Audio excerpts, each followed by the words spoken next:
I just took off. I was heading with a Volkswagen van, 1970, heading west. That was it. No map, just heading west.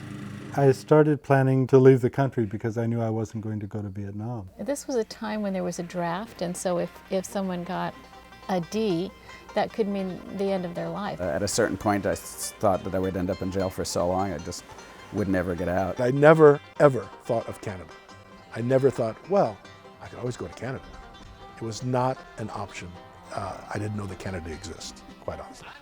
We had no idea where we were or who lived here or anything. When I came here, I felt pretty beaten. I had given my heart and soul to trying to stop the war, and I lost. I committed myself to a mental institution, and I picked up their IBM Selectric typewriter and threw it through the window. It's the end of the road, and people who were at the end of their line come to Lund. There were the locals, they were fishermen loggers, and they looked askance at these weird people moving in and buying up properties around them. And they want to be part of the back of the land, flower child movement, eh? They had no clue. These are city kids. The notion of ecological survival was surprisingly deep at that time as an alternative to the way of life that we felt was really coming to an end. I lived in this little shack in the woods, plywood, no insulation, no electricity, no running water, no telephone. Sometimes I would be a couple of weeks out in the bush with nobody else, and I remember someone would come and I'd have to remember how to talk. We were trying to make our living making candles in oyster shells. Our only source of information was Laura Ingalls Wilder, Little House on the Prairie. I had never built anything in my life. Nothing. It's hard work. It is hard work. It was hard work. Way too hard work. Yeah. There were times where we thought of cutting our losses here and just returning to the States with our tails between our legs and saying, we give up, it's just too hard. There were a few Jews. We decided to have a Passover service, but we had no wine. We would smoke joints. Every time it said, okay, drink a glass of wine, you know, barucha over the marijuana. These guys were stoned half the time, and then they're into Gestalt therapy.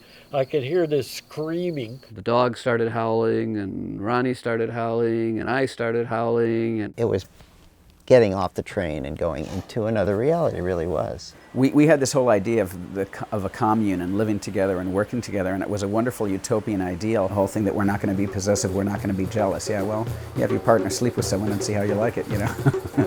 Due to the kind of sporadic and free joining of genitals of our parents, sometimes it was kind of confusing to figure out who was whose dad and who was whose mom and who was whose stepdad and who was actually just the lover of the mom or the dad, but actually the father of someone else. And sometimes it was rather surprising when the truth all kind of came out in the wash.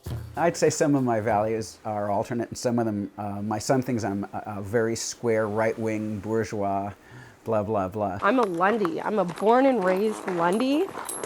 That's why I'm different.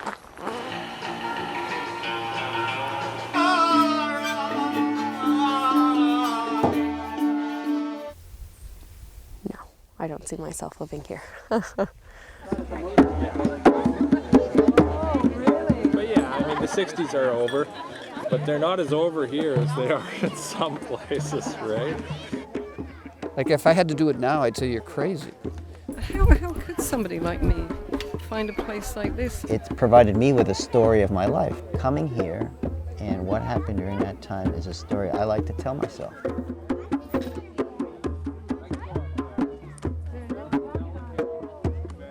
You guys are hopeless.